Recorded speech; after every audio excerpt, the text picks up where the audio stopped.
Este programa es una presentación de...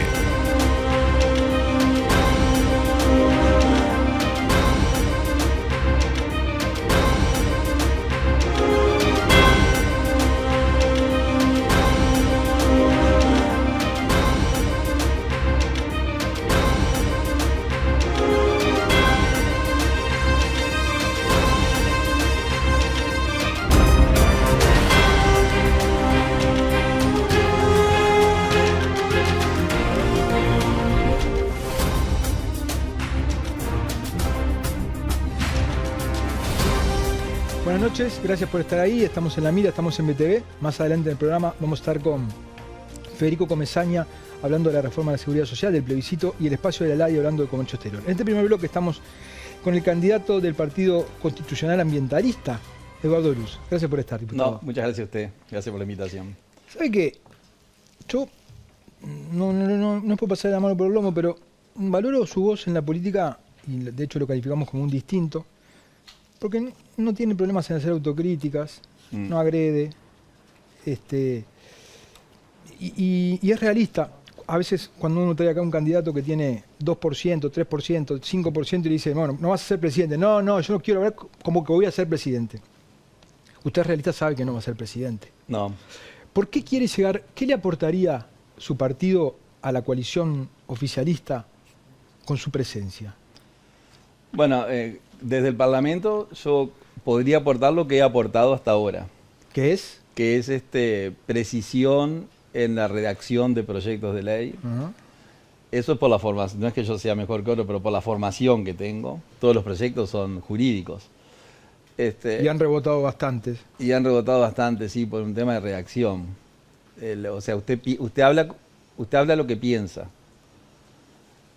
Y se expresa mediante el lenguaje. Entonces el lenguaje después lo tiene que bajar a la escritura y eso tiene sus dificultades a veces. Es decir, que yo he hecho aportes desde el punto de vista jurídico. Después hemos hecho aportes también, y me parece a mí importantes, yo creo que fueron importantes, en proyectos que nosotros mismos presentamos y nosotros que acompañamos, basados en la lógica y en el sentido común y en la realidad. Que eso a veces no es demasiado común. Es decir, hay proyectos que no hay demasiados motivos para no acompañarlos y otros que sí. Y bueno, eso digamos es lo que hemos hecho hasta ahora. Yo creo que hemos sumado al Parlamento. Y después tenemos para aportar 2 o 3 áreas que los partidos existentes no tratan. O tratan en forma equivocada. ¿Cuáles? Directamente no le interesa. El ambiente, no le interesa a ningún partido. Hoy todos los candidatos hablan del ambiente, pero muchos de esos candidatos fueron gobernantes y por el ambiente no hicieron nada.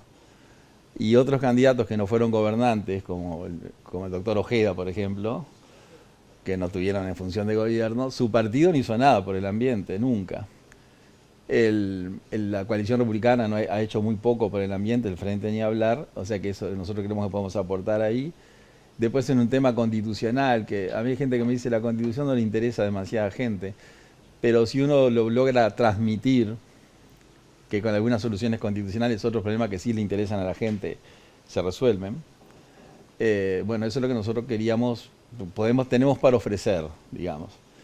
Entonces yo creo que la presencia del Partido Constitucional Ambientalista en el Parlamento puede tener ese plus que le puede sumar a cualquiera de los dos que gane. ¿Usted estaría, si entra al Parlamento y el Frente necesita algún voto, si usted está de acuerdo, votaría con el Frente? Sí, claro. No tendría problema. No tengo problema con el Frente Amplio por proyectos puntuales. Es más, hemos votado juntos con el Frente en esta legislatura. Usted tiene que ir al proyecto. O sea, tiene que olvidarse de la persona. Un senador argentino dijo una vez, todos los gobiernos tienen un muerto en el ropero, excepto nosotros que tenemos varios, ¿no? Esa es una gran verdad. Entonces todas las personas tienen un pasado, tenemos un pasado, del cual no nos podemos escapar. Y siempre si van lo que hizo la persona en su vida es una carga, una cruz de esa persona. Entonces no hay que hablar de la persona, hay que hablar de lo que piensa y disentir en el pensamiento y votar un proyecto si a uno le parece que está bien. A mí, por ejemplo, me presentaron un proyecto, mira, hace un tiempo, Micaela Melgar, del Partido Comunista, presentó un proyecto que la persona, y voy a poner otro ejemplo a la inversa, para que Micaela no piense que es contra ella. Presentó un proyecto que decía que el que no reconocía el terrorismo de Estado del año 68 al 84 cometía un delito. Ese proyecto lo tuve en una comisión que yo integro. La comisión ni siquiera lo trató. Pero yo le decía a ella, ese proyecto, yo no lo voy a votar nunca, porque si una persona quiere negar el terrorismo de Estado, lo puede hacer. Es libertad de expresión. Totalmente. De opinión. Después otro diputado del Partido Colorado, que no lo voy a nombrar porque finalmente no lo presentó al proyecto, buen diputado, que me planteó algo parecido con respecto al holocausto judío. Y yo le digo, mira, yo no te acompaño en ese proyecto. Primero que es inconstitucional, porque el artículo 29 dice que la persona puede pensar lo que quiera y decirlo, siempre y cuando al decirlo no comete un delito. Pero ahí ya sería apología, que no estamos... Le digo, porque si una persona tiene media neurona, que puede haber mucha gente, y quiere negar, bueno, que lo piense. Nosotros no podemos entrar en el pensamiento de la gente. Por eso yo siempre digo que todos los pensamientos son válidos. Eso de la Constitución, ¿no? Suponen que la Constitución es la ley suprema. Sí. Pero es la más violada. Es la más violada. Digo, necesito un caso, ¿no? Todo ciudadano del Uruguay tiene derecho a una vivienda digna. Sí. Bueno, pero ahí no está violando la Constitución. ¿Cómo no? No, mire que la Constitución... ¿Es una expresión de deseo? Sí. La Constitución es un documento extraordinario. Lo que pasa es que nadie lo conoce. Y yo entiendo que nadie lo conozca porque... mire, un decano me dijo a mí hace muchos años, cuando yo arranqué para el derecho constitucional, me dijo, usted va a ser un abogado pobre, desde el punto de vista patrimonial, y le invocó, porque no hay clientes para la Constitución, claro. Pero no va a ser un pobre abogado, porque los constitucionalistas, si bien son medios volados y piensan que Rousseau todavía anda en los campos de París, me dijo así, tienen una concepción de los temas que los hace un poco distintos. La Constitución tiene normas que son preceptivas. O sea, que esa hay que cumplirla sí o sí. Y otras normas que no son preceptivas. Y que son aquellas normas que el constituyente le puso al gobierno para que a lo largo de su historia lo fuera cumpliendo. ¿Dónde se establece la preceptividad o no? En el texto. ¿Expreso? Sí. Por ejemplo, hay un artículo, mire, yo un día hablaba con una ministra de un tribunal, amiga mía, gran jueza, y me dice, porque date cuenta que hay un artículo en la Constitución que dice que si un derecho existe y no está reglamentado hay que cumplirlo igual. Mirá lo que dijo, si un derecho existe, pero no se dice cómo se hace, que la reglamentación es esa, hay que buscar la forma de hacerlo igual. Esa es una persona que tiene más de 30 años en el Poder Judicial y dictó muchas sentencias fundándose en eso. Y yo le dije, eso no es así. Eso es así porque la Constitución no dice las normas que reconocen derechos, si no se dice cómo se hacen, hay que cumplirlas igual. La Constitución dice los preceptos de la presente Constitución. El constituyente puso preceptos. Una cosa es el cumplimiento estricto y otra cosa es que la Constitución marca el rumbo de una sociedad, marca la sociedad que tenemos. Sí. Que se establezca lo de la vivienda, por decirle alguna cosa, y tengamos la situación que tenemos, es que no hemos cumplido el rumbo que la Constitución nos marca. Bueno, pero yo digo que lo hemos cumplido parcialmente. Ajá. Porque mire, el constituyente puso, todos los uruguayos tienen derecho a una vivienda digna. Una vivienda decorosa, dice. Entonces, sí, también dice que los padres pueden elegir la educación que quieren para sus hijos. Ahora, ahí entra la discusión, ¿qué es decorosa? ¿Y qué es lo que ha hecho el Uruguay desde que existe? Desde José Valle y Ordóñez en adelante. Fue creando los instrumentos para cumplir ese artículo. Creó la Agencia Nacional de Vivienda, el Banco Hipotecario, el sistema cooperativo, las MEVIR, las construcciones por ayuda mutua, le permitió a los bancos privados dar préstamos para la construcción, para adquisición. O sea, hay 100 herramientas que a usted le permiten ir cumpliendo ese precepto. Y otras que el Estado construye, el Estado alquila, el Estado hace... O sea, que a lo largo de la historia hemos ido cumpliendo parcialmente. Hemos ido cada vez peor a lo largo de la historia. Pero por eso le digo, no, eso no es así. ¿Cómo no? En la década del 60, antes no había cantegriles. Los cantegriles se forman cuando la migración del campo viene a la ciudad, la ciudad los expulsa y se empiezan a formar. Sí, pero para mí la historia hay que dividirla por etapas. Hasta el año 60 no había cantegriles. El propio Che Guevara, ¿se acuerda que dijo eso? En Uruguay no vamos a hacer una revolución porque todo el mundo es clase media, todo el mundo es propietario y todo el mundo es alfabetizado. Entonces acá, ¿qué revolución vamos a hacer?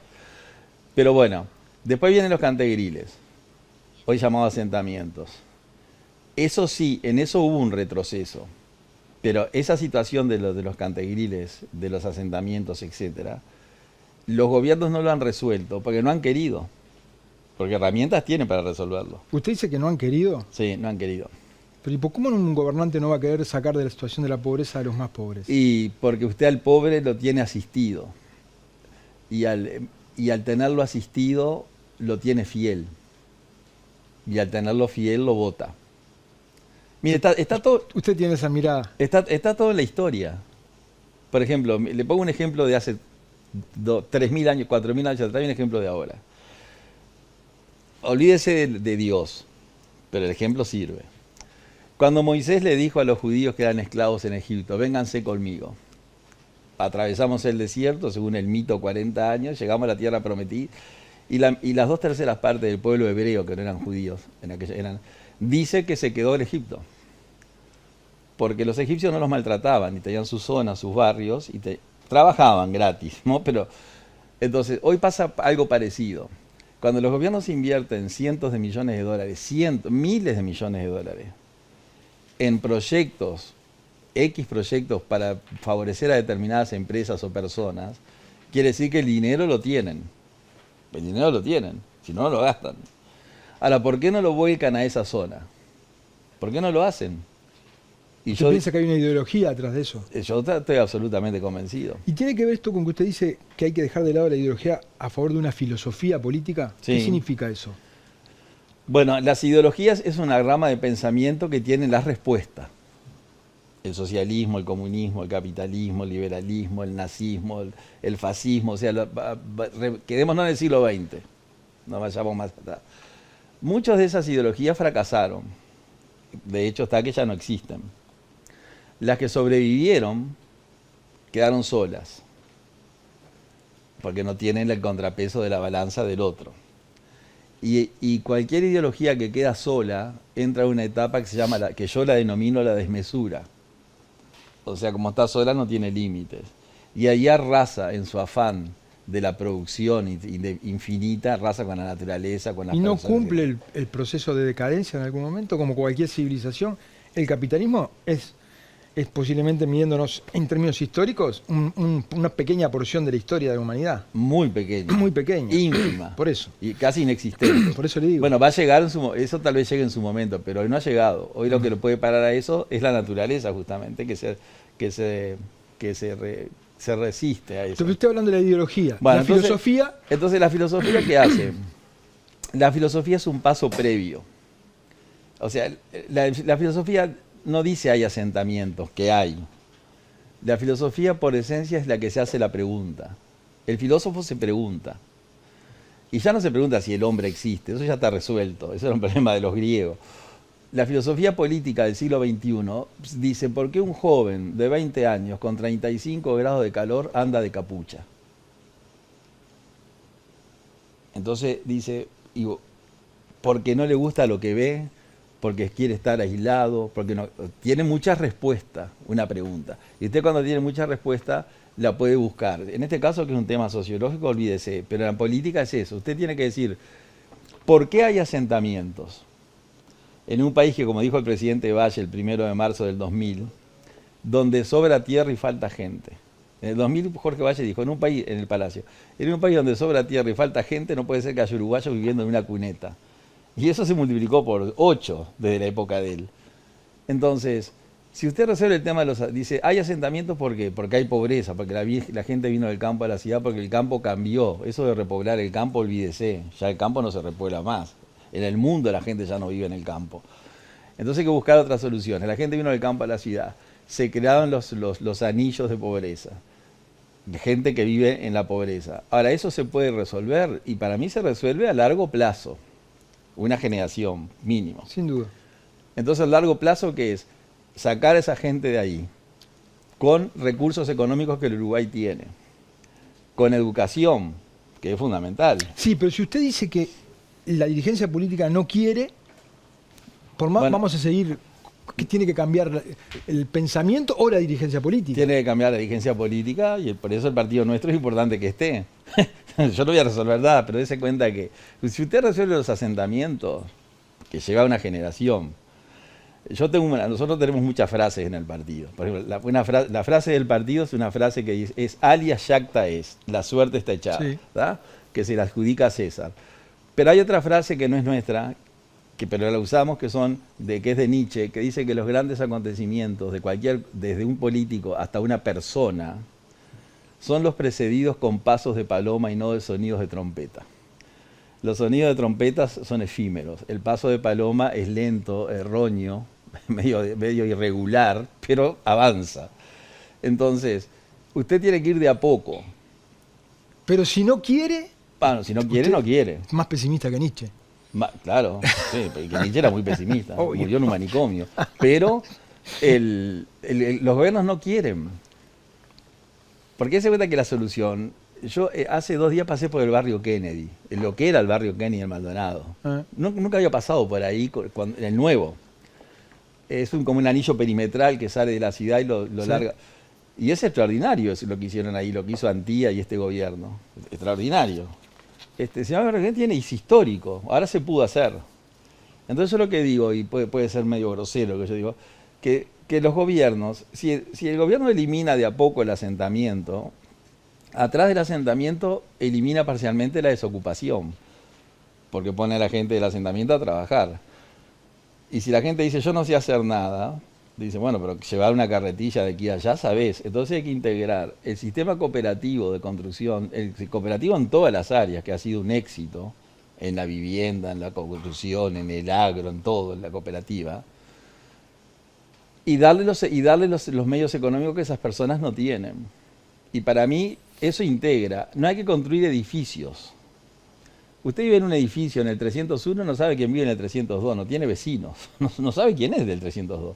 Si usted vive en centros poblados, usted tiene un vecino al lado y se produce una integración social, los viejos barrios jardines. ¿Pero a usted le parece que la dirigencia política no es consciente que la marginalidad, la desintegración afecta a la democracia? Sí, claro que le afecta. ¿Son conscientes? Yo creo que sí, son conscientes. Y entonces están serruchando la rama en la que están parados. Porque pudiendo tomar las medidas no lo toman. Yo interpreto que hacen eso. Por ejemplo, el ministro... Yo pienso algo parecido, porque usted es más radical que yo, pero Sí. yo pienso algo parecido, pero bueno. El ministro de Vivienda, olvídese quién es el ministro de Vivienda. No sé, no importa si es Irene, Sí, sí. Lozano, ¿no? Porque han pasado muchos ministros de Vivienda. El ministro de Vivienda lo que tiene que hacer es decir, bueno, todo en el Uruguay funciona. El banco hipotecario funciona, los préstamos privados funcionan, el sistema cooperativo está armado. La Agencia Nacional de Vivienda, que es un servicio descentralizado que depende del ministerio, funciona. La vivienda promovida, que es de este gobierno, que es muy buena, está funcionando. Se desvirtuó el fin, pero funciona. Entonces eso que siga por inercia. Y vamos a atacar el tema de los asentamientos.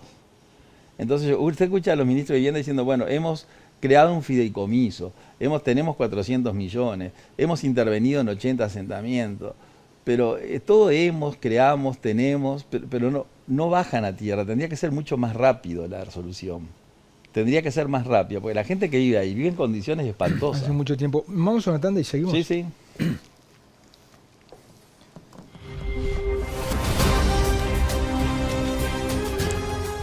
Seguimos en la mira con el candidato del Partido Constitucional Ambientalista, Eduardo Luz. Esto que usted dice de que los políticos, la dirigencia política no quiere resolver ciertos problemas, ¿está en la base de que por qué no se logran políticas de Estado? Sí, está en eso. Dese cuenta que las situaciones de emergencia, la palabra lo dice, la emergencia es algo que comienza y termina. Usted no puede vivir en emergencia 40 años. La Constitución le da poderes de emergencia para situaciones de emergencia al Poder Ejecutivo, que son las medidas prontas de seguridad.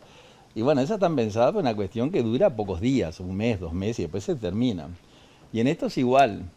Entonces, yo digo, mire, algo que puede sonar feo, pero no importa. Que suene, que suene. Usted tiene que decir las cosas y después asumir las consecuencias. Obvio. ¿No? El Uruguay tiene el 80% de sus problemas resueltos. Hay que mirar un poco el mundo. Europa está en guerra. África es sobreexplotada desde que existe. América del Sur es un caos. Y Europa, que todos quieren ir a Europa, está en guerra. Y además lo que no es una guerra de enfrentamiento, es una guerra contra los migrantes, contra los inmigrantes. Bueno, es un desastre. En Arabia se hacen edificios de 100 pisos, pero la mujer no puede manejar. Entonces, usted se viene al Uruguay. El Uruguay, con todos sus problemas, es algo absolutamente diferente. Yo lo veo diferente al resto de los países. Pero eso que usted plantea hace peor todavía que no resolvamos el 20%. Por eso, a eso iba. Entonces nosotros hemos resuelto casi todos los problemas. Y tenemos problemas a resolver. Entonces, por ejemplo, el Frente Amplio, yo lo vi ahora como parlamentario, le digo así honestamente, y ahora le voy a contar una anécdota del Frente, tenía como que inventar cosas para estar en contra.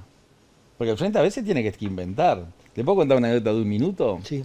El otro día estaba escuchando una radio, no la voy a nombrar, pero usted la conoce demasiado, y había una persona que yo no le reconocí la voz, no sabía quién era, pero empecé a escucharlo.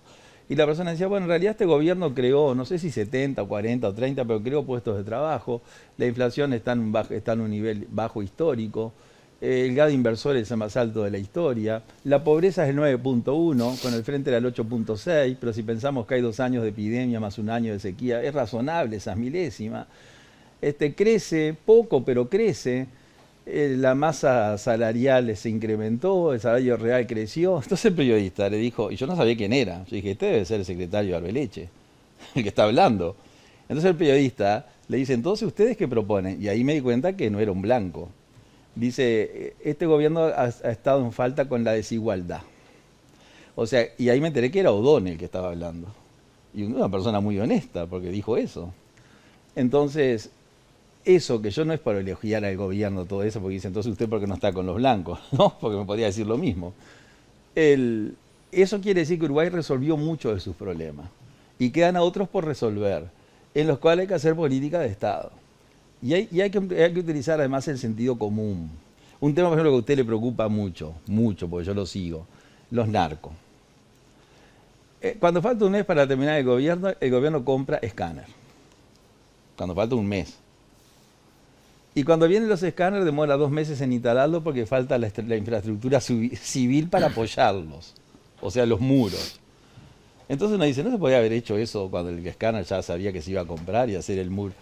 ¿Qué sintió usted cuando escuchó al ex ministro del Interior, Luis Alberto Heber, decir en el Parlamento, aseguro que en este país el narco no infiltró a los partidos políticos? Sí, sentí que no es así. ¿A usted le ofrecieron los narcos financiarle la campaña? A mí me ofreció un narco. Un narco, sí. Sí, sí. Es decir, tuve una conversación ahí cuando se iban del escritorio, al darme la mano, vio que uno le da la mano y la retira, es un segundo. Me sostuvo la mano y me dijo que su campaña está financiada, esa frase me quedó. Pero el Frente Amplio, yo no voy a acusar al Frente Amplio de narcos, pero se sostiene que la dictadura venezolana apoyó financieramente a todos los gobiernos de izquierda, y la dictadura venezolana es un narcoestado. Diosdado Cabello, Chávez y Maduro están denunciados por narcos.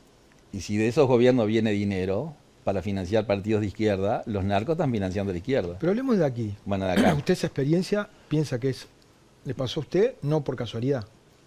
Yo lo que pienso de ese caso fue que, porque hablemos sinceramente, yo soy un político, un docente que incursiona en la política bastante insignificante, o sea, porque esa es la realidad, no tengo 15 legisladores atrás ni de 800.000 votos. Entonces yo lo que pienso es que si a mí, que soy una persona que tiene una relevancia menor, me tocó, claro, ellos vinieron a hablar conmigo porque yo tenía una herramienta jurídica que los otros no la tenían, que no importa cuál era porque no se utilizó. Yo no tengo por qué no pensar que si a mí llegaron a otros. Yo no puedo decirle, fulanito de tal se la final, eso no lo puedo decir. Pero que creo que sí. Además ellos no dicen, mire diputado, lo llama Pedrito que es narco que quiere una audiencia. Le dice, un empresario quiere hablar con usted. Y usted atiende al empresario y al que no es empresario. ¿Usted sabía que era narco él? No. ¿Pero él le dijo? No me dijo no, pero ¿por qué supe? Porque por la consulta que me hizo... Tenía que ver con el tema. Tenía que ver con los temas. Entonces, si usted me consulta un tema, está vinculado al tema. Yo recibo a todo el mundo. No, está bien. Un día me llamó una persona y me dice, el señor fulano de tal quiere hablar con usted. Yo no sé quién es el señor fulano de tal. Entra un joven con un casco. Entonces me dice, bueno, que lo quería... No pensé que me fuera a recibir, me dijo. Le digo, ¿por qué no? No, dice, ¿por qué? Y bueno, ¿qué es lo que necesita? Dice, mire, yo quiero ayudarlo en su partido tengo trabajo en un delivery, que no lo voy a nombrar, gano 32.000 pesos por mes. El año pasado estuve preso, no hice nada contra nadie, fue una cosa de la propiedad. Pero pagué, y reconozco que estuve mal. Y ahora estoy trabajando. Y como llevo algo de delivery, llevo un sobre. O llevo algo que usted necesita. Y de esa forma yo lo puedo ayudar. Eso es notable, ¿no? Extraordinario, ¿no? Como dijo el poeta, me sentí tan pequeño ante tanta grandeza. Porque esa persona era mejor que yo. Sin duda que era mejor que yo. Tenía más valores que yo. Tiene. Y entonces cuando usted lo llama un narco, no le dice, mire, soy fulano de tal, que vengo del cartel de Sinaloa. Le dice, soy un empresario. Está bien. ¿Sabe qué me llama la atención? Yo, a diferencia de otras que les he preguntado si la cárcel empeora o no, usted me dijo una vez acá en BTV, la cárcel empeora. Sí, claro. Pero ¿y por qué se votó la ley de urgente consideración, que lo que hace es meternos más tiempo adentro? Bueno, yo de ese articulado, yo voté. Y luego, en lo que respecta al microtráfico, que el Frente me advirtió, dice, mira que vas a castigar el microtráfico, me decían. Después de eso me arrepentí, presenté un proyecto de ley con su vía que no se votó. No se votó. La cárcel claramente no mejora, pero el otro plato de la balanza, ¿cuál es? No ponerlos presos. Porque no tiene demasiado, apenas alternativas. En otros países existen los juzgados de drogas, lo que se llama justicia terapéutica. Sí, ¿no? Sí. Digo, venimos haciendo lo mismo hace 40 años, sí, y no ha dado resultados. Hay que cambiar. Hay que cambiar algo, ¿no? Sí, pero lo que hay que cambiar no se hace. Yo estoy de acuerdo con eso. No puede haber una cárcel de 5.000 personas, es una ciudad. Es más grande que muchas ciudades. Tiene que haber pequeños establecimientos. Y ese tipo de cárcel en el cual son terapéuticas, porque hay muchas personas que cometen delitos, que son delitos porque el Código Penal los describe, pero en la circunstancia a veces en que se cometen ese delito es rescatable la persona. Con el caso de las mujeres tuvieron que dar marcha atrás, ¿no? Con el caso de las mujeres que metían drogas. Bueno, en la por cárcel, eso, ¿no? ahí los jueces hicieron algo, que hay un profesor español que una frase muy linda, dice, los jueces hacen algo que no pueden, inventan el derecho, ¿no? Que el lenguaje popular, el lenguaje técnico es la jurisprudencia. Entonces los jueces inventaron como una especie de tentativa, que estuvieron bien en inventarlo. Dice, fue a entrar, no entró, hay una tentativa, que no es exactamente, entonces no le apliquemos eso. Pero es muy injusto eso que pasó, y yo de eso me arrepiento. Yo me acuerdo que en esa LUC también se trató que la persona que sale caminando de la cárcel, yo lo vi eso. comete un delito. Sí, y yo voté en contra. Eso sí que es filosofía. Sí.